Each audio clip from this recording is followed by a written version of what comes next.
everyone, welcome to my channel. If you are new here, what's up? My name is Leah. I'm a certified personal trainer and I have an online business where I sell workout plans as well as fitness apparel such as t-shirts, tank tops, hoodies, hats, etc.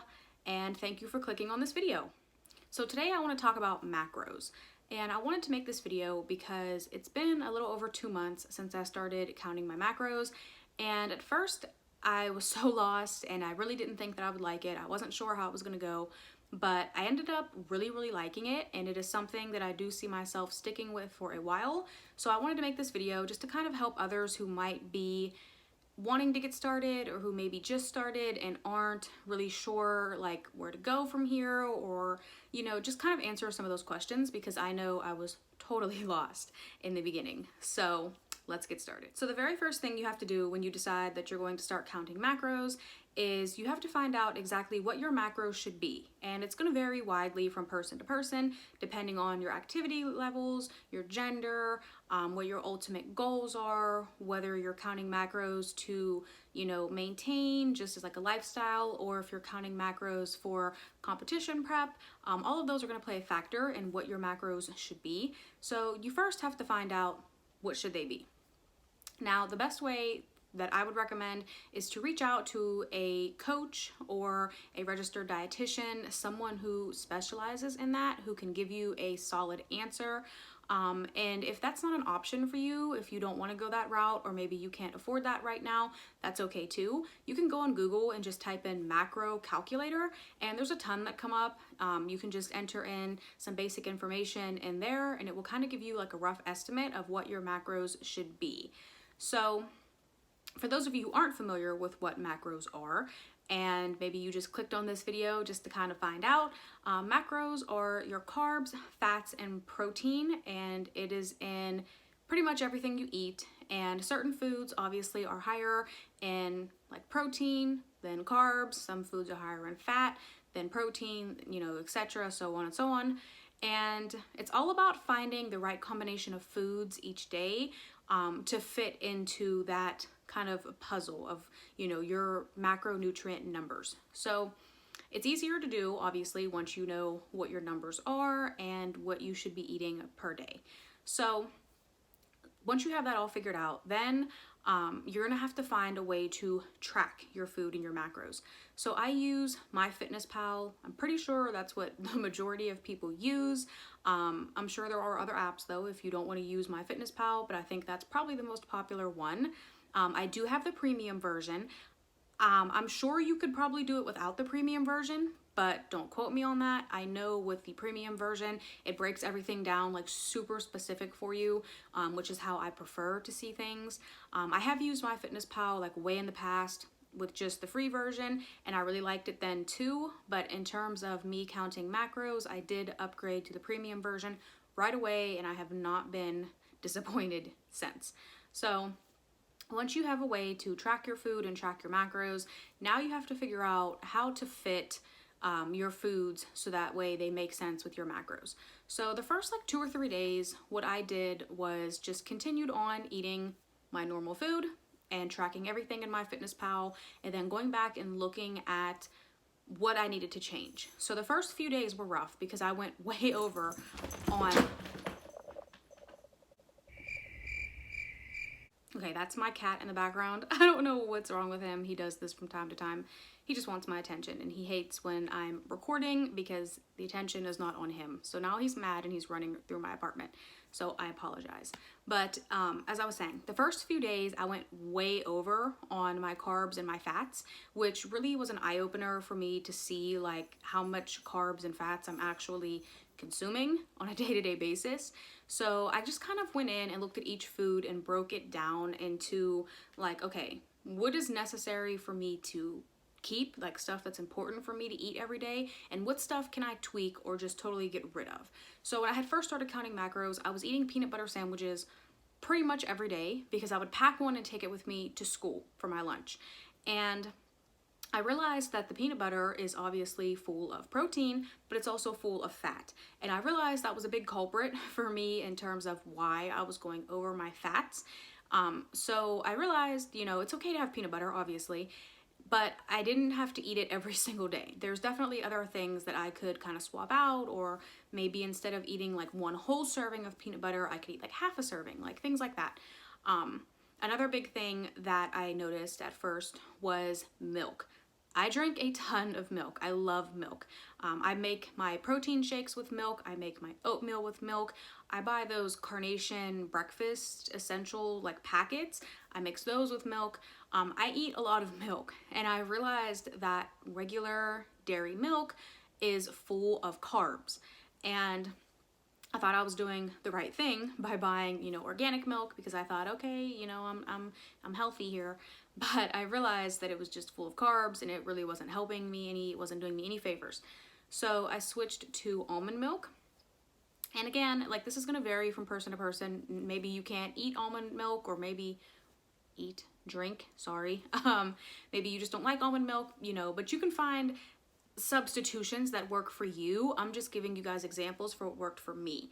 So I switched to almond milk, and I get the Silk unsweetened almond, and it's super, super low carb, super like low and everything. It kind of tastes like water, but it gets the job done. And I use that for everything now, and that works so much better in terms of fitting into my macros, and I'm not going like way over on carbs anymore because of milk. So basically just finding like things you can swap out like that. I don't eat fish, and protein was hard for me because really the only protein that I eat is turkey and chicken. Red meat, I can eat it, but I shouldn't because it doesn't agree with my stomach. So like every now and then it's okay if I eat like beef or steak, but it can't be like a regular part of my diet. So it was kind of frustrating at first because I was cooking chicken like 3 times a day, but I was always cooking it the same way with the same seasoning, and it got old quick, as you can imagine. And turkey is sometimes hard to find, unless you're buying like lunch meat turkey, but actual like turkey breast is not always available in the store. It can be hard to find unless you're talking like around Thanksgiving time where, turkey breast and whole turkeys are like readily available. So I primarily just stick with chicken, and I had to learn how to prepare it many different ways so that, I don't get sick of it, so that it fits like different meals throughout the day, because you also don't want to eat the same meal like 3 times a day. I mean, that's boring. Who wants to do that? So I had to learn how to tweak things like that. And of course it can be frustrating at first because you kind of feel stuck, but I learned how to prepare chicken different ways. So for example, one way that I prepare it is I'll put a chicken breast in the crock pot, and I'll put some Frank's buffalo wing sauce on it, let it cook for like an hour, shred it up, and then let it cook for like 15 more minutes.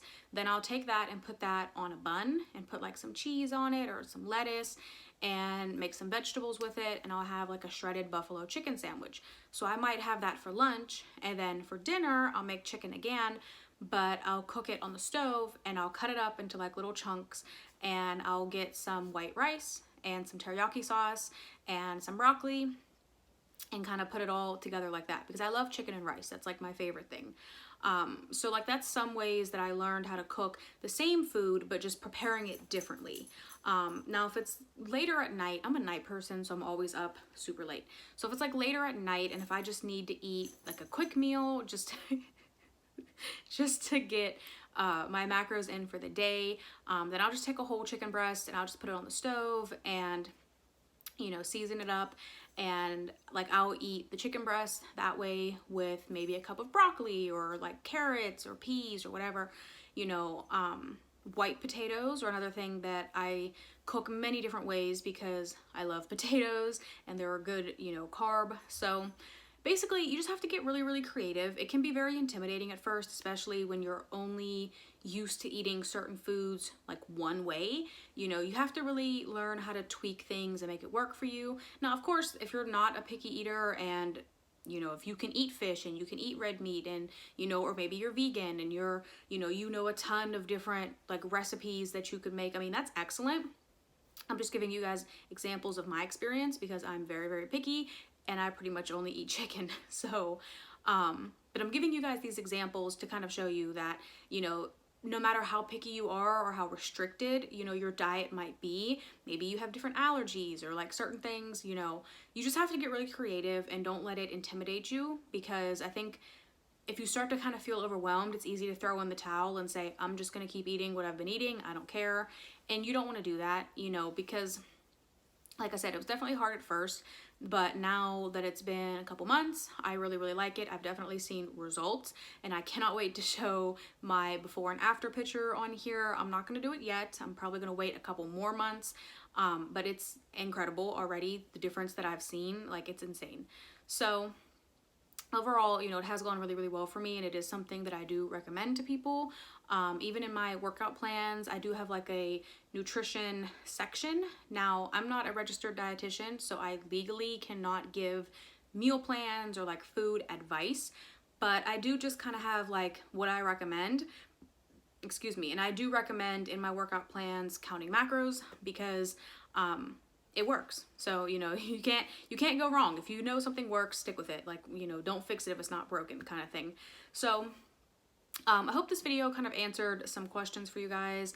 And if you guys have any more questions, or if there's anything in particular that you guys want to know about, just let me know down in the comments, and I can definitely make maybe a part 2 to this video or go more in depth. I didn't want to make this video like super, super long, so I kind of was very vague. I know I didn't really touch on anything like too detailed, but I just wanted to kind of give you guys an overview of like how I swapped out certain things and how I, you know, learned how to prepare different things so that it made sense for me and it worked for me.